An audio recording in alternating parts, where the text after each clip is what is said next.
morning, everyone, and welcome. I am Tanya Pratt, President of the Lansing Alumni Chapter of Delta Sigma Theta Sorority Incorporated. Welcome to our fourth annual Scholarship Writing Workshop.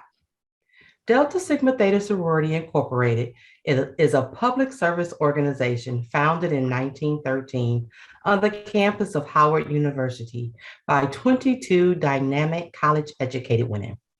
We were founded upon three basic principles: scholarship, public service, and sisterhood. These ideals have withstood the test of time and are exemplified through the many programs such as this workshop that we sponsored. This is done in an effort to help our area high school students. Over the last 60 years, the Lansing Alumni Chapter of Delta Sigma Theta Sorority Incorporated has awarded hundreds of thousands of dollars in collegiate scholarships to deserving Lansing area high school seniors.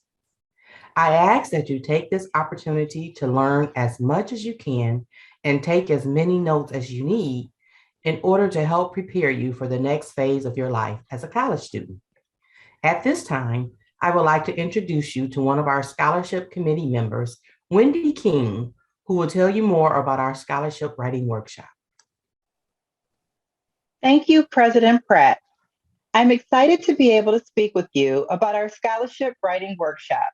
It was created several years ago when we realized that many students lack the skills to adequately complete our scholarship application.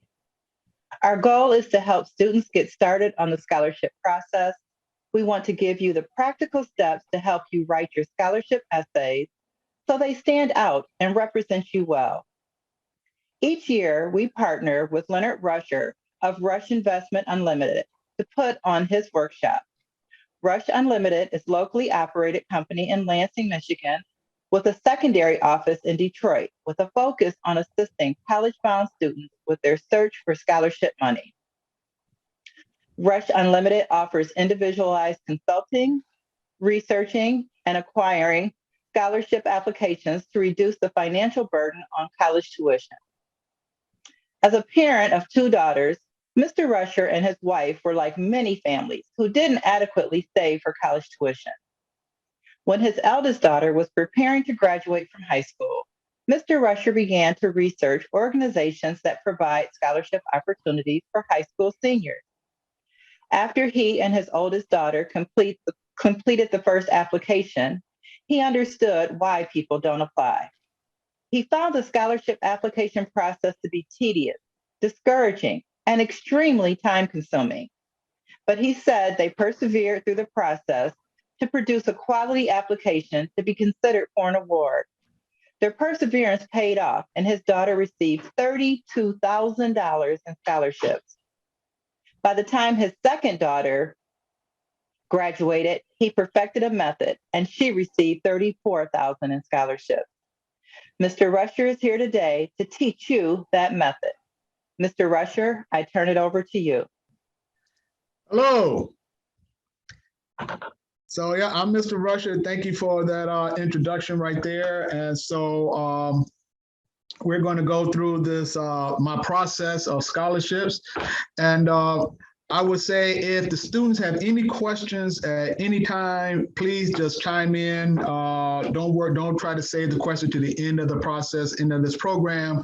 Just, do a chat or I have a question, whatever, and I'll try to answer that question as soon as possible because I know it'll be fresh in your mind. Okay, so with that, let's get started. All right, next page. All right, the essay. This is where most of the people have the biggest challenge in how to set up the essay, how to portray their thoughts, how to catch the judge's attention, how to be considered. So I am going to go into what I developed called ISARC. Next slide. ISARC is Introduction, Situation, Action, Results, and Conclusion. Mostly in every essay that you've learned in high school, it was taught that you have to have 5 paragraphs: the introduction, supporting, and a conclusion. What makes this different is if you see items 2, 3, and 4, situation, action, and results. So you're changing each part of the story as we tell it throughout the essay. And I'm going to depth of each one. Okay, next slide. Introduction. Oh, shucks. Now I got a technical problem here. How do I make this bigger? So for the slide in front of you, The slide in front of me.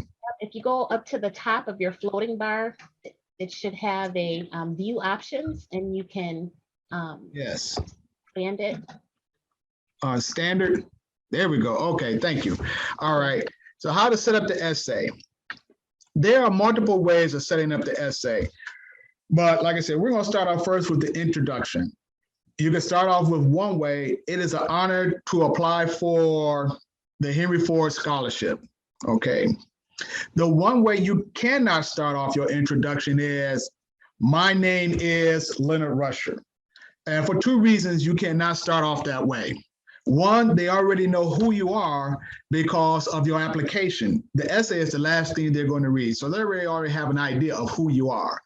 Two, most essays are going to be 500 words. So we have just wasted five words of that 500.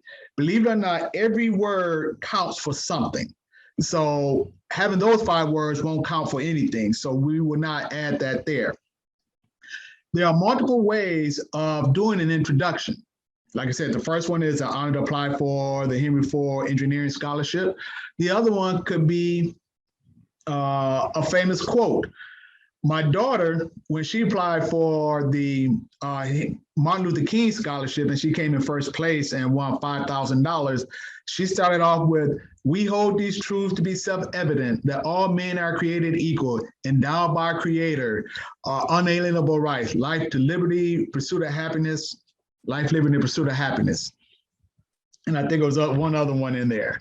But it was written by Thomas Jefferson, Martin Luther King, and reiterated by Barack Obama. So it definitely caught their attention. I had a parent with me, and she started off an essay with her daughter on November 4th, 2008. Senator Barack Obama said at Grant Field, "We are the ones we're waiting for. We are the ones that's going to make happen. We are the ones that's going to make a change." So a famous quote will work. How do you get famous quotes? Well, one way, if there's someone that's very well renowned, you can just Google that person, and you can Google their name and quotes, and you can see a whole list of quotes just unfold, and you can decide which one you think catches your eye. The one that we did with when President Barack Obama was Senator Obama, I had the parent, my wife, the student, and we all sat there and went through a series of quotes. And I had picked out one, but the mom, as a matter of fact, it was Pierre at Bridal. She was one of my students right there on Saginaw. She came over and she said, "Mr. Rusher, I like this quote right here." I said, "Well, if you like it, I love it." And so we threw it in there. And of course, we went through the whole process, which I'm going to show you. And she won $2,500. So the introduction is key. You have to catch their eye immediately. You have roughly about 5 to 6 seconds to catch their attention. So the biggest way is quotes, simple introduction like this. And like I said, you can't say "my name is," or a rhetorical question. "This is the reason why I deserve this scholarship." Okay. But like I said, not "hello, my name is." All right. Situation. Set the stage of the problem or identify the goal of the project. What the judges are asking in the application pretty much is, why do you deserve this scholarship? What are you doing to help the community? Or what hardship have you had that you have overcome to deserve this scholarship? That's what they're really asking. So you must set the stage.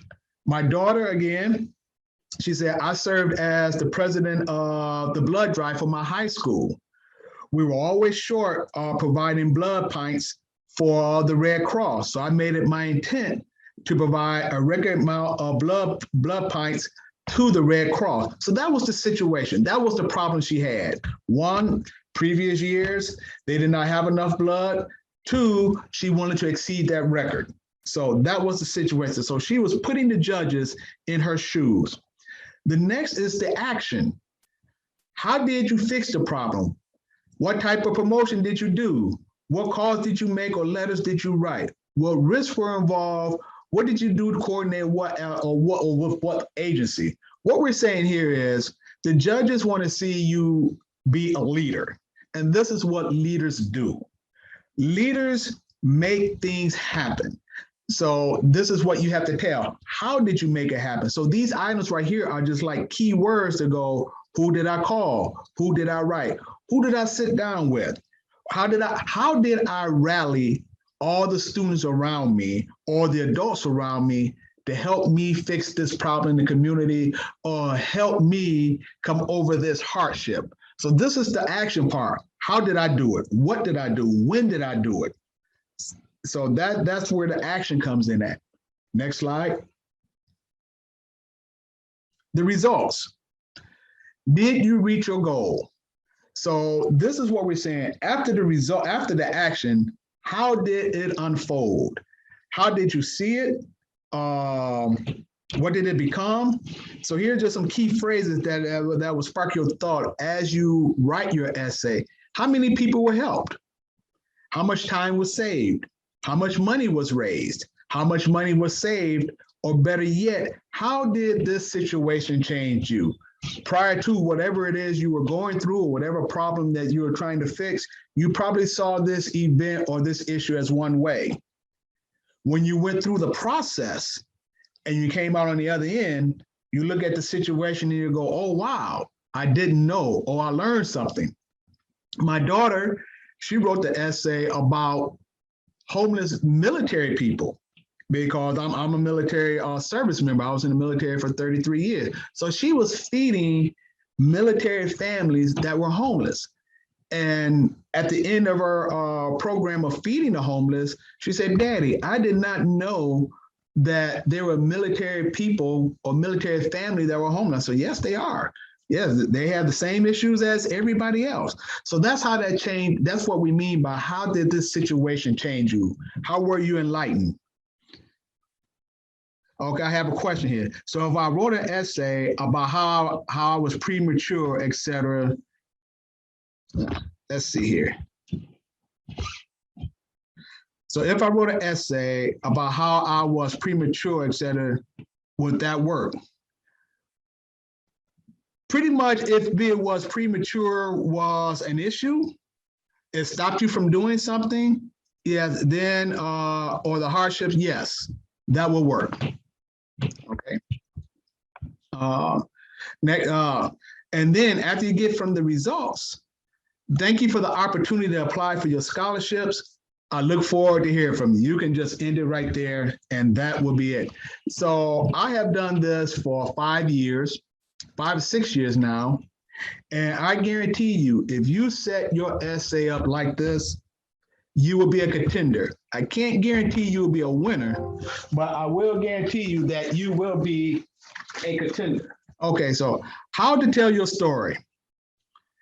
Are the judges reading to get done, or are they reading to see the climax? So when you develop your essay, one of the things you have to do is develop your team. Now, my daughter had a team of 5. It was her, myself, my wife, my sister. My sister was a human resource director. So she was a senior executive for Washtenaw County. So she knew grammar perfectly. And then I had my son who was a feel-good guy. Now he couldn't write worth anything, but he read a lot of books. He was always constantly reading. So this is where we say you have to make them feel good. So when you develop your team, run it through several people, and they may change this word to that word and go, let's do this, let's do that, without changing the thought. So I'm going to show you 2 examples of what a team would do. So my daughter started off with one story, or one sentence. Throughout high school, I demonstrated my qualifications to receive the organization's scholarship by taking rigorous classes and maintaining good grades. All right. After it went through 5 people, maintaining a GPA of 3.69 while taking honor and advanced placement classes provided me the opportunity to be accepted in Central Michigan University. Okay, let's dissect both of these 2 sentences here. Where it says taking rigorous classes, we changed rigorous classes to honor and advanced placement classes. So the judges understand what rigorous classes were. You know, there's no, what do they mean by that? Is it basket weaving or is it pre-calculus? So the judges now understand. Here we also talk about maintaining good grades. Well, we changed good grades to a GPA, 3.69. So the judges can look and go, okay, do they consider a GPA or good grades as 7.6 or C plus or 3.69? So now what we're trying to do is be as specific as we can. But again, this is what happens when you take it through a process of a series of people. Here's another one. My other responsibilities including the blood donation process, providing refreshments, and escorting students back to class. Going through our process, this experience allowed the chance to explain the blood donation process, raise student awareness of the significance of donating blood, and registering students for the blood drive. Okay, so now you can see, even though that's what she did, she got the students there, she provided refreshments, she made sure the students got back to class safely. All right, but what the judges want to know is, what did you do? How did you make a change? And this is what we did right here. We raised their awareness. We told them the significance of donating blood, and we allowed them to register. Those were action items. So again, this is how you tell your story. Okay, next slide. Introduction. Okay, here was one of my most recent students. She won $5,000 from the Martin Luther King about 2 years ago. Miss Kennedy Duncan, who's now at Hampton University. So this is how she started off. The complete absence of sound is better to stay silent and watch injustice. Is it better to stay silent and watch injustice occur or speak up for yourself and others? These were decisions African Americans faced hundreds of years ago until they could no longer remain silent. Boycotts, sit-in, marches are some of the successful ways African Americans broke racial barriers. Had these civil rights leaders remained silent, they may still face segregation today. The question was, or I believe it was something, should we remain silent? And it was a quote from Dr. Martin Luther King in a book that he wrote. So this was her topic. So what she did was she talked about, she didn't do a quote, but she painted a situation of what we had to do or what Black folks had to do back in the day. So definitely it grabbed their attention. All right. Next slide. Situation. Okay, now she's about to talk about the situation she was in, and we're going to tell and unfold how this went about. Last year, I faced the decision to remain silent or speak up on behalf of a student at school. An English teacher confronted an African-American female student during class and demanded she remove her head wrap. The teacher humiliated the student in front of her peers. She asked her African-American classmates to wear head wraps to school alongside of her. As I reflect on that day, I have a better understanding of Dr. Martin Luther King's quote, "There comes a time when silence is betrayal." I decided to join the movement and not betray my classmate by remaining silent. So you can see this was the problem, where a student, an African-American student, was displaying her ethnicity, her heritage, but because she was in an environment where someone didn't understand, they did not agree with it. They thought it was not proper. So it became an issue. So this is what we mean by a situation. Now we're going to talk about what action she did and how it overcame the results. Next slide. Action. I wanted her, the entire student body and administration to know how I had her back and support wearing the head wrap as culturally appropriate. Staying silent in fear of getting in trouble meant I'm okay with educators stripping away our African-American culture, our ethnicity, history, and identity. Since African-American women are few in numbers in East Lansing High School, we stood out easily. Due to our stand, we received an apology from the teacher, administrator, district school board. Because of our stand, ethnic wrap and headwear are no longer a dress code. All right. So in here, in the action, you can also see the results. Due to our stand, we received, okay, because of our stand. So now because of Miss Kennedy getting everyone around her, around that student, how they band together, you can see how it unfolded. Here's another result. Remember, that was the external result. Now let's talk about the internal. How did this change her? This experience taught me my voice and action matters. Had I or the other girls refused to participate in the process, in the protest, it would have felt like an act of betrayal towards our classmate, and injustice would have continued to exist at school. Dr. King said, in the end, we will remember not the words of our enemies, but the silence of our friends. Today, the media, workplace, and educational institutions attempt to silence African Americans by referring to their hairstyle as unnatural and unprofessional. Next slide. Results. Again, another results. African Americans are told to alter or fix their hair to accommodate counterparts who view it as distracting. After my experience, I learned silence is not an option. I never really understood the act of exercising my First Amendment rights, but there in that moment, I stood up for my classmate.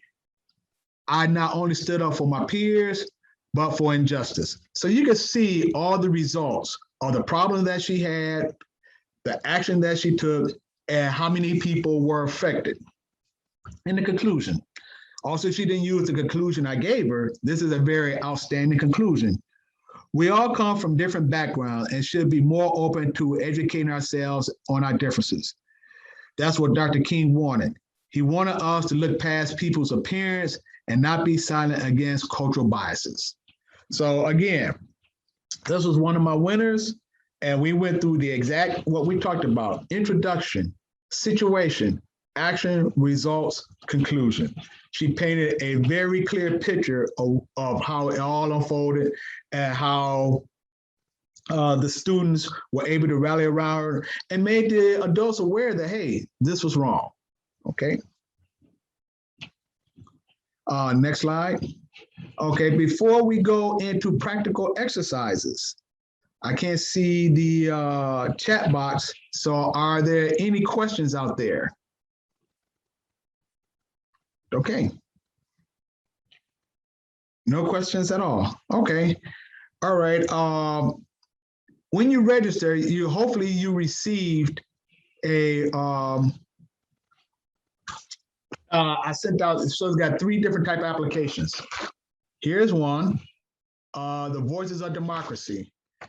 If you did not get it, or let us know and we will get this to you, because these applications that we're going to kind of like skim over through and just hit on points, these are active applications. When I taught this class last year and the year before last, a couple of students won this application because they attended the class. All right. So Voices of Democracy. This is a very simple application. As a matter of fact, you don't have to write, you will do a recording. And roughly it's just 5 minutes. And so the thing about this application, it will ask you a question. And so you just need to just answer the essay right here. And this year's theme is, where do we go from here? So you have 5 minutes. I mean, if you have to do a recording. So what I'm going to do with this one here is just throw out some bullets so you can think about what to write. let's talk about where do we go from here. Let's talk about what has transpired probably in the past year or 18 months, or where America should go.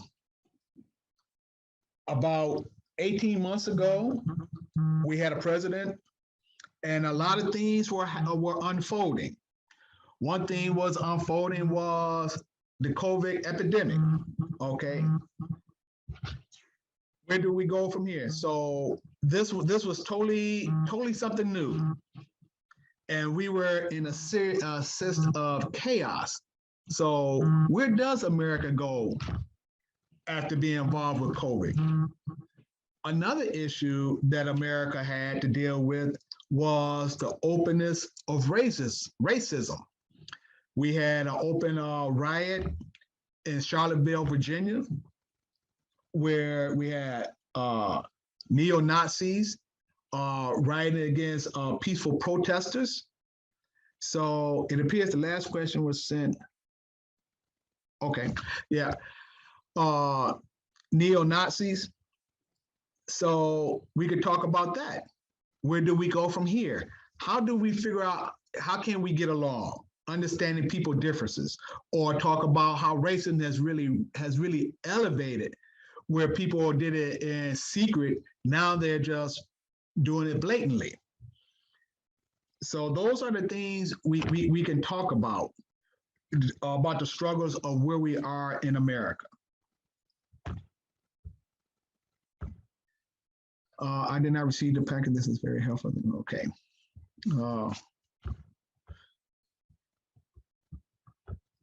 The next one.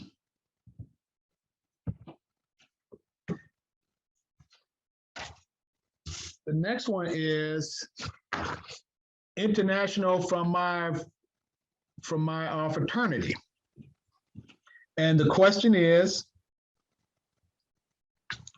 promoting self-employment and entrepreneurship is an important way of creating new jobs and enhancing the labor market for the unemployed and other disadvantaged groups. In a past-COVID environment, why is it essential for young people to change their minds towards self-employment? Okay, so one of the things we could talk about here, there it is, yes. There it is. That's it right there. One of the things we could talk about here is that because of COVID, a lot of businesses went under. And this is what America's built on. America's built on capitalism. And so self-employment is what America does. When you see these big companies, when you see GM and Ford Motor Company, at one time, these were small companies. So this is why we push entrepreneurship. This is why we push capitalism. So what they're asking is, it is all right or it's great to go to school, get a degree, and work for someone. But it is far better if you go to school, get a degree, and become an entrepreneur, and you take your resources and you create jobs for people. Because if you have the idea to create a job, not only you making income for yourself, you are making income for other families. So this is the kind of story that they're looking for here. Now the difference in this one is that this one is required 700 words. Minimum 700, no more than 750. When they put things in there like that, you cannot go past the requirement. Minimum 700, no more than 750. You cannot give them 699 and you cannot give them 751. So please pay attention to certain things like that. All right. And again, it's a very simple application. It's due by October 10th. If you need my help, if you get it to me, I'll do what I can to assist you and give you my thoughts. But again, even in this short time, try to build your team, but you have me in your back pocket, okay? And here's the last one. I don't know if you have the call Sam. Okay, now in my scholarship class, I talk about how to find scholarships. you'd be surprised how scholarships are developed, who's offering one. The amount is just totally vast, like 3 million of them. Now, we all see Sam Bernstein on TV. Call Sam. Who knew Sam had a scholarship? And he is offering 10 students $5,000. Okay. And I believe this scholarship, we'll get to you. My email is ldrush@aol.com. But there is a point of contact information out there. Okay. Here, this one is asking for 500 words. So which is pretty much what I said is the standard. And again, here are the questions. What does the concept of community mean to you and why it is important? So normally they would say, why do you deserve the scholarship? Here they came out point blank. What does the concept community means to you and why is it important? So really what they're asking, why is community important, or better yet, what have you done for the community and why was that important? Okay. And what motivates you to pursue a higher education? So these are the items that we could talk about. And if we paint the picture, we would definitely grab their attention. And like I said, this application is due on the 31st. So you have roughly less than 30 days to do these applications. So these are not as tedious as some of the other ones. As after you take my class and you start looking at applications, you will see how tedious they are. But roughly, what we looked at is Sam Bernstein is worth $5,000 if the student wins. The Omega Scholarship is worth $300, so that's $5,300. And the Voices of Democracy. This one has the potential of being $30,000. So with 3 applications that we have here, that is worth almost $35,000 if you were the winner. So, and that's pretty much 1 year of tuition if you're going to a public school. If you're going to a private school, that is, most private schools about $50,000 a year, okay? Answer your questions. You can see my point of contact information on the slide here. All right. If there are no questions, we wanted to thank you all so much for attending today. And thank you so much, Mr. Rusher, for your great tips. I think like they mentioned in the introduction, him and his team have helped families in our community receive over $2.5 million in scholarships. So we hope that you learned a lot of helpful information today. And we wish you the best of luck in your scholarship journey. And we hope you're able to earn thousands and thousands of dollars in scholarship money. If anybody would like to reach out to Mr. Rusher, his information was just displayed on the last slide. And I believe it is also in the chat. So again, thank you all so much for attending today.